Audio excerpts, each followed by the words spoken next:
My best friend came out, lost a $3 million inheritance, and now blames me for it. You were right, I lost everything. And it's your fault. That's the first thing my former best friend said to me, in the middle of a crowded coffee shop, 2 years after I blocked his number. I was staring at the pastry case, brain half melted after a night shift, when someone rasped behind me, Maya? I turned, already annoyed, and froze. Sam? It came out like a question. He looked wrecked, gaunt, purple crescents under his eyes, hair limp and greasy, hanging in his face, hoodie stained at the cuffs. He clutched a cracked phone like if he let go, he'd drift off the planet. He dropped into the empty chair at my tiny two-top like we'd planned this. My brain was still on the same track. This is the first time I've seen him since I cut him off.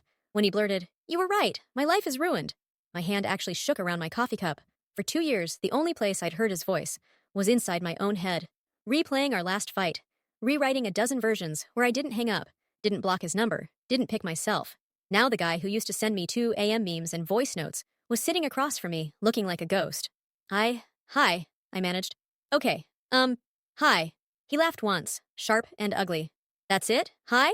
The spoon on the table rattled with how bad his hands were shaking. You warned me, remember? Over and over.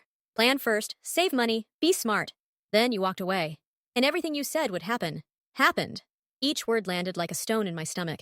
Kicked out, cut off, friends disappearing, sleeping on floors, losing his job, living off gas station snacks and shame. Underneath the horror, underneath the guilt I'd been marinating in for 2 years, there was a thought I hated myself for. I told you. I literally told you this would happen. He never once said, I chose this. It was all, they did this to me. You did this to me. Then he leaned in so close I could see the red veins in his eyes and hissed, You abandoned me when I needed you most. Abandoned came out louder than he meant, loud enough that the couple at the next table went quiet, loud enough that the barista paused mid-wipe of the counter. I felt people listening. My worst memory suddenly staged like live theater. Part of me wanted to grab my bag, dump my coffee, and leave. I'd done therapy, learned the word boundaries, built a life that didn't revolve around his crises. I did not owe him this conversation, but the part of me that once answered every call, every time, stayed glued to the chair. If we're doing this, I said, forcing my voice low and steady, we're doing the whole story. Not just the part where I'm the villain. His jaw flexed. He glared at me for a long beat, then gave a tight nod. The hiss of the espresso machine, the clink of mugs, the whir of the blender, all of it blurred into white noise. In my head, I was already back there. 5:30 a.m. 2 years ago, staring at my buzzing phone in the dark. The morning you called me before sunrise, I said quietly. That's where this starts. 2 years earlier, my phone lit up my room like a police siren. I'd gone to bed at 2 a.m. after finishing a paper for my doctorate program and cleaning my little brother's feeding tube. My brain felt like oatmeal. The ringtone drilled into my skull. I pawed blindly at my nightstand until my fingers closed around my phone. Sam. 5:30 a.m. Instant dread. A 5:30 call is car accident o'clock, hospital o'clock, someone died o'clock. I swiped. Hello? My voice came out like gravel. Maya? His whisper was frantic, shredding at the edges. I'm sorry, I know it's early. I think I'm coming out to my parents this week. Tell me I'm doing the right thing. Those last words snapped me upright. Across the room, the soft hum of my little brother Eli's machines filled our tiny apartment. Green lights blinked steadily on the monitor. He slept on the pull-out cot I'd wedged into the living room so my parents could sometimes get a full night off. I swung my legs out of bed, heart pounding, and stood. Okay, I said, already pacing between my bed and the kitchenette. Slow down. You're talking about coming out this week? This weekend, he said. Or tonight. I don't know. I can't keep doing this, Maya.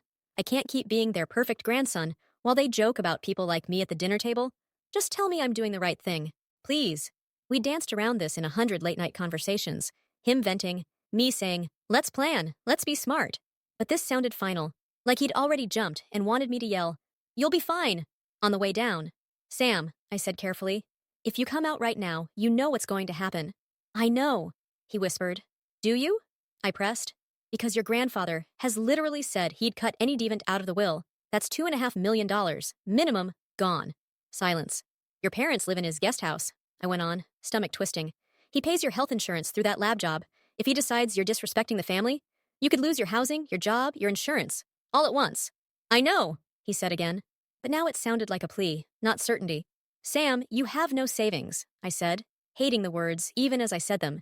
You spend your whole paycheck every month. You don't have another place lined up. If you do this now, you're not just choosing to be honest. You're choosing to be broke and possibly homeless within days. That's not fair, he choked. You're making it sound like I should stay in the closet for money. I'm saying, I answered, You can come out and also not set your entire life on fire in the same weekend. Plan first. Save. Get a job that isn't tied to your grandfather. Get on a housing wait list. Give yourself a parachute before you jump. His breathing went fast and shallow in my ear. And I need to say this clearly, I added, throat tight, because I know what you're about to ask. I can't take you in. Not with Eli here. He's immunocompromised. We can't have people in and out. I can help with money. I can help you plan. But you cannot move in. I won't risk his health. Heavy, quiet hurt poured through the line. So money matters more to you than me being myself, he whispered. The words sliced straight through my chest. That's not what I... He let out a wet, bitter laugh. Forget it. I thought you, of all people, would get it. You grew up in that house with me. You know what it's like. Sam, I'm not saying don't come out. I'm saying... Deadline. He hung up. I stood there barefoot in the blue glow of Eli's machines. Hair a mess, eyes puffy, phone still pressed to my ear. I could have called back, texted, lied. You're doing the right thing. Love conquers all. You'll be okay. Instead, I opened my laptop. If I couldn't be the cheerleader he wanted, I could at least be the planner I was good at being. I started a document. How to quietly save money. Low-income housing lists. LGBTQ centers with free counseling and legal help. Steps to move his important paperwork out of his grandfather's control. Questions to ask a lawyer if he ever wanted to fight the will. By the time sunlight crept through the blinds, I had 3 pages of options, a pounding headache, and no idea I'd just lit the fuse on the end of our friendship. Later that day, I was in my parents' kitchen, chopping onions while my mom rinsed cilantro. At 5:30? She asked when I told her about the call. Is he okay? Define okay, I muttered. He wants to come out this week, to everyone, including your favorite homophobic billionaire, his grandfather. Mom frowned, turning off the faucet. The one who started yelling at the TV when the news showed a pride parade? I thought he was going to fling the remote through the screen. That one, I said. I remember thinking, she said softly, this man has money, but no peace. I snorted. Well, his no peace comes with a $2.5 million inheritance. Lake house, trust fund, all of it. As long as Sam stays a good boy on the right path. And by right path, he means, she prompted, even though we both knew. Straight, conservative, silent, I said. You've heard them at holidays. Every time there's a story about queer people, it's degenerates and disgusting. Mom's jaw tightened. She'd seen that mansion. Marble floors no one was allowed to scuff. A chandelier bigger than our whole living room. Meanwhile, we grew up patching pipes with neon duct tape because a plumber was a next-year problem, counting quarters for gas, arguing about whether we could run the oven and the space heater at the same time without blowing the fuse. If someone had offered us $2.5 million to fake it a few more years, I started, then trailed off. Mom's eyes snapped to mine. You think he should wait? If I were him, I said slowly, I'd wait until the money was in my own account, get my own place, my own insurance. Then I'd come out, block everyone, and go live my best gay life somewhere sunny. She winced. Could you really lie that long to people who hate who you are? I stared at the cutting board. I don't know. I've never had my morals tested against millions of dollars and permanent safety before, but I do know I don't want him to jump without a parachute. She was quiet for a beat. Just remember, she said, you can't be his parachute and Eli's nurse and your own future all at once. You're still one person. I hated how much that sentence felt like a warning.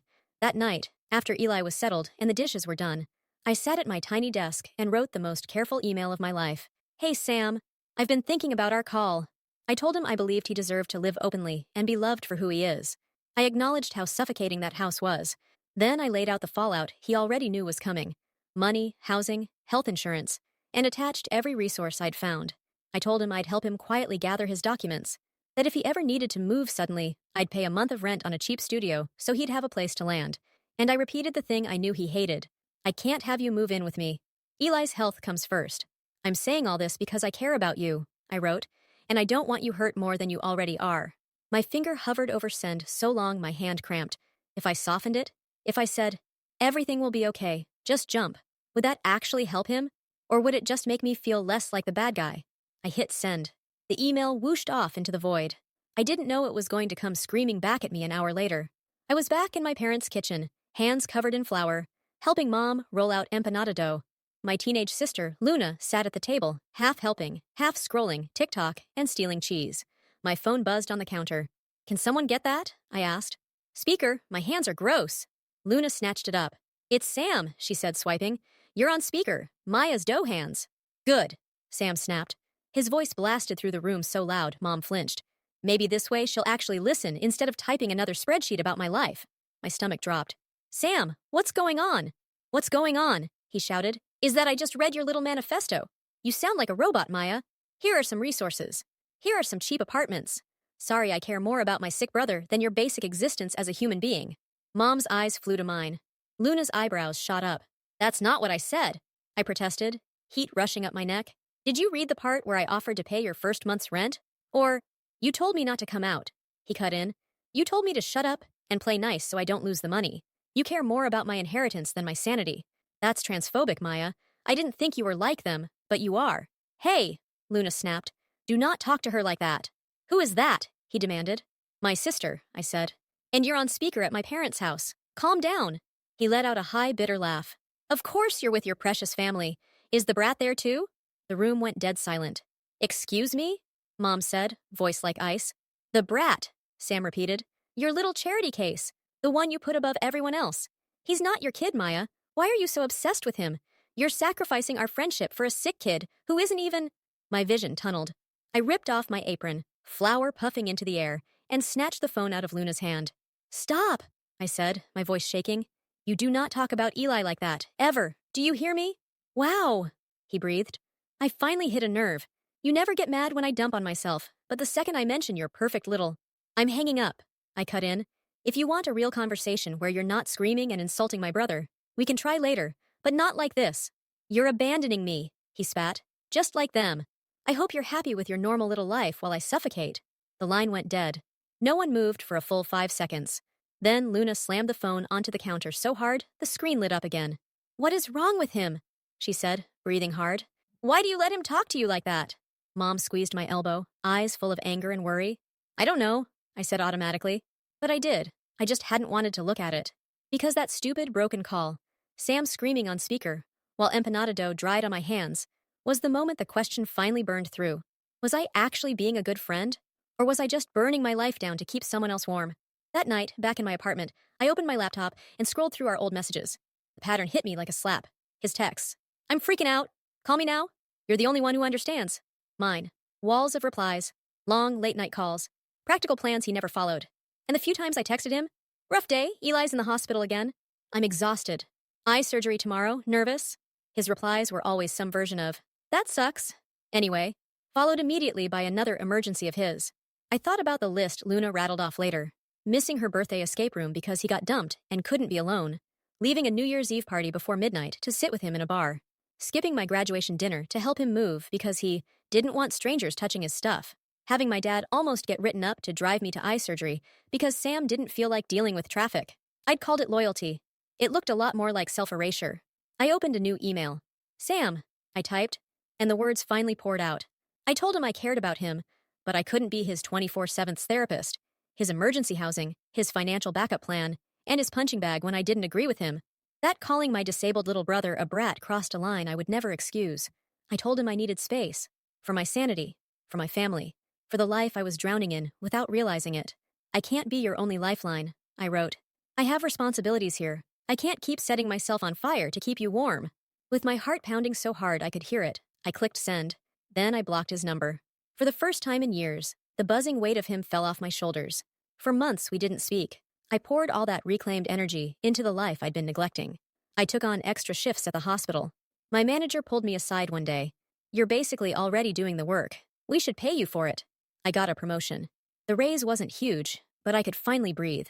I enrolled in a part-time doctorate program my employer helped pay for. I slept less, but for the first time in years, the tiredness felt like it was building something instead of patching holes. And then I met Mark. Quiet, kind, painfully observant Mark from IT.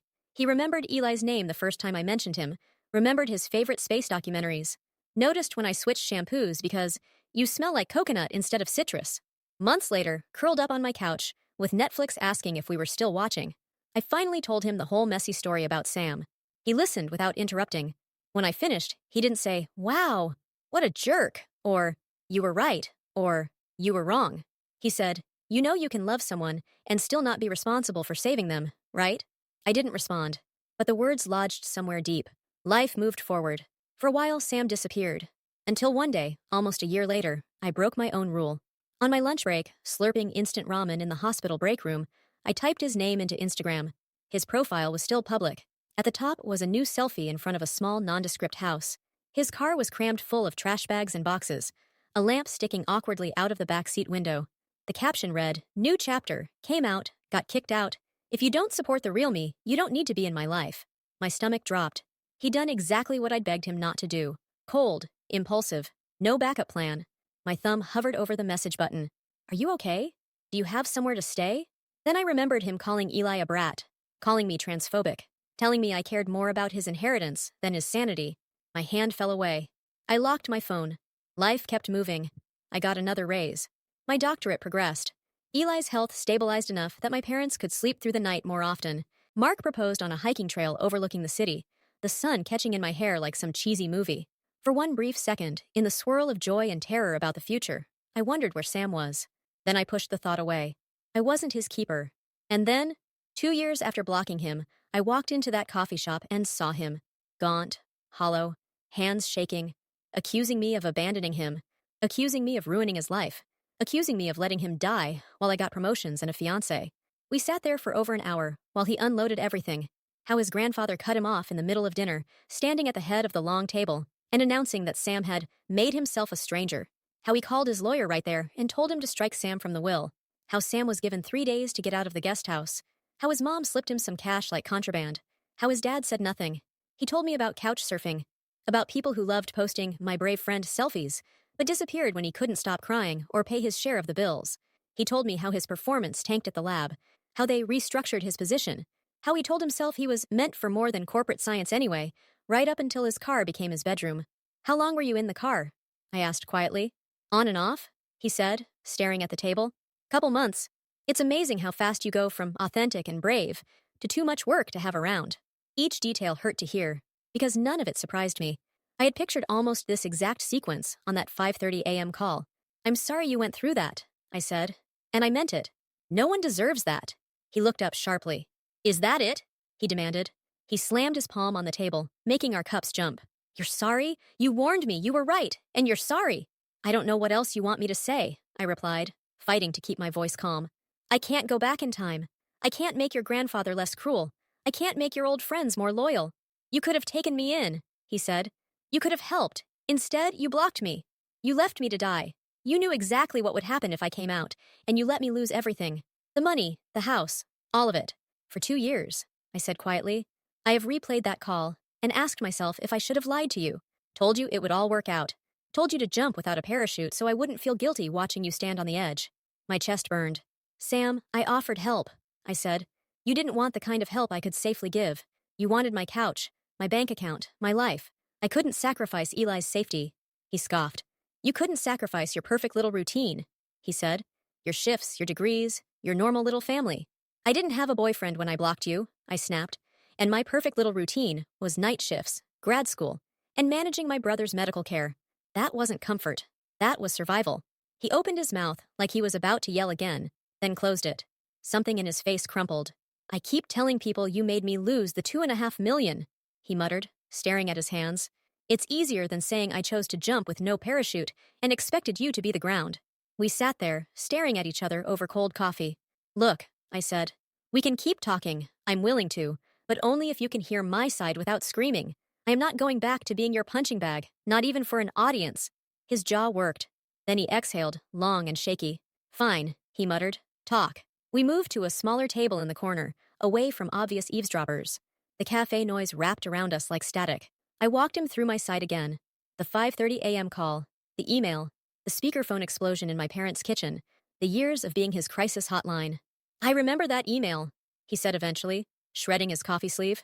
"I remember thinking it sounded like a TED Talk written by a calculator." "That's fair," I said. "I went into plan mode because feelings mode with you always turned into me sacrificing myself. I was trying very hard not to do that again." He let out a low, humorless laugh. "I thought offering me cheap apartments was an insult," he admitted. "Like you were saying I belonged in some depressing hole while you stayed comfortable."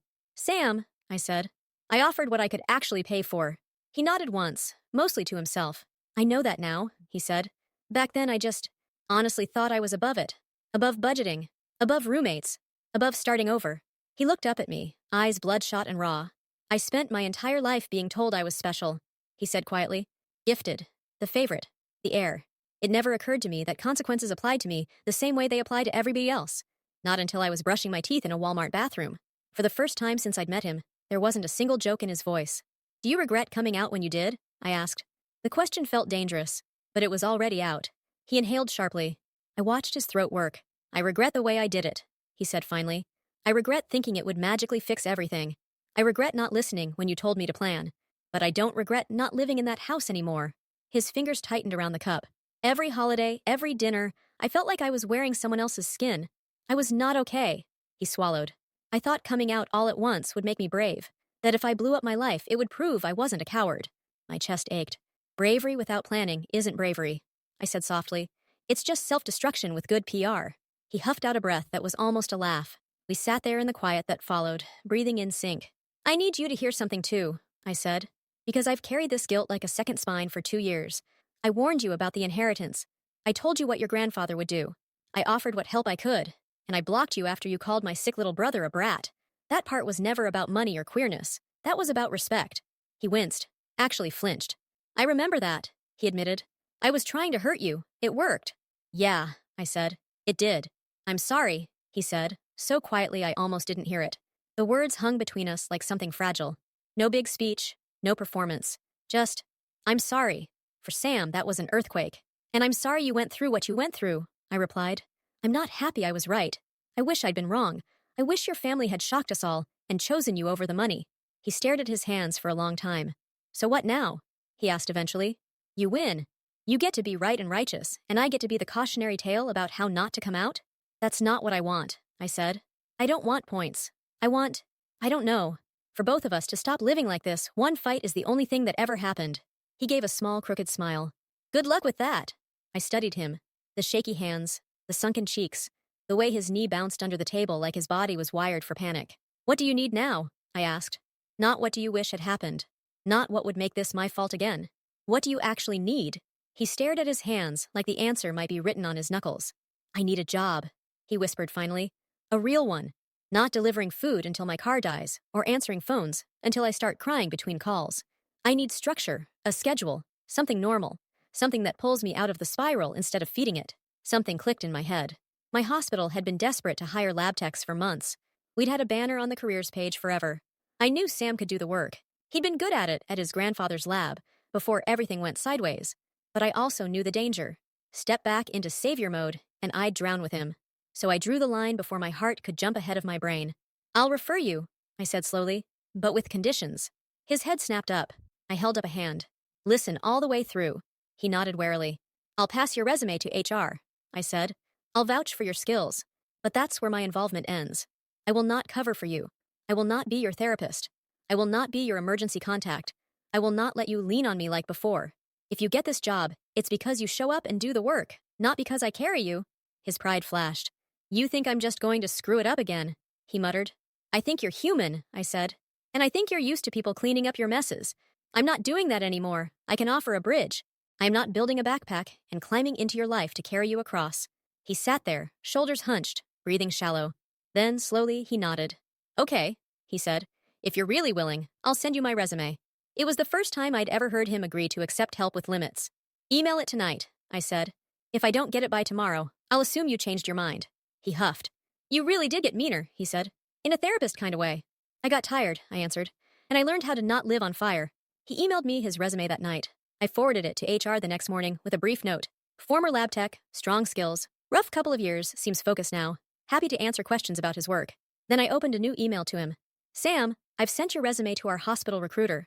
They'll contact you directly if they're interested. And then I put it all in writing. I want to be clear about what I can and cannot do. I can vouch for your skills. I cannot be your therapist, chauffeur, or emergency housing. If you get this job, your attendance and performance are your responsibility. I will not intervene with HR or put in a word. If you start slipping, I hope you find stability, but I am not your safety net. My cursor blinked. My chest felt strangely light and heavy at the same time. I hit send. A week later, I saw him in the hospital lobby. He wore a button-down a little too big, clearly borrowed, and held a folder so tightly the edges were curled.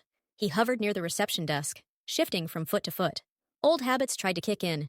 Go straighten his collar, rehearse interview answers, walk him to HR like a mom on the first day of school. Instead, I caught his eye.